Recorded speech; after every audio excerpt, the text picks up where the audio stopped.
కల్వకుట్ల కవిత మనం మేడే సందర్భంగా కొన్ని కామెంట్లు చేసింది. భౌగోళిక తెలంగాణ మనం సాధించుకున్నాం, కానీ సామాజిక తెలంగాణ కోసం మరో పోరాటం చేయాలంటున్నది. నిజంగా సామాజిక తెలంగాణ కోసం కల్వకుట్ల కవిత మరో పోరాటం చేయాల్సిన బాధ్యత ఆమె పైన ఉందా? భౌగోళిక తెలంగాణ వచ్చిందా? ఇప్పుడు సామాజిక తెలంగాణ, సంకనాకీయ తెలంగాణ అవసరం లేదా? ఎలా రాజకీయ నిరుద్యోగుల కోసం ఉద్యోగ వాళ్ళకు ఉద్యోగాలు కావాలి కాబట్టి ఆ ఉద్యోగ అవకాశాల కోసం ఉద్యమాలు చేసిండ్రు. తెలంగాణ మీద ప్రేమ కొద్ది చేసిండ్రా? తెలంగాణ ఆసంత నాకేసిండ్రు కదా. ఇవాళ ప్రభుత్వం దగ్గర డబ్బులు లేవు, వాళ్ళ దగ్గర డబ్బులు ఉన్నాయి.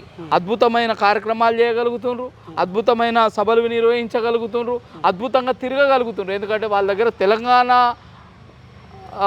ఏదో సమాజం దగ్గర లేని డబ్బులు, తెలంగాణ ప్రభుత్వం దగ్గర లేని డబ్బులు వాళ్ళ దగ్గర ఉన్నాయి.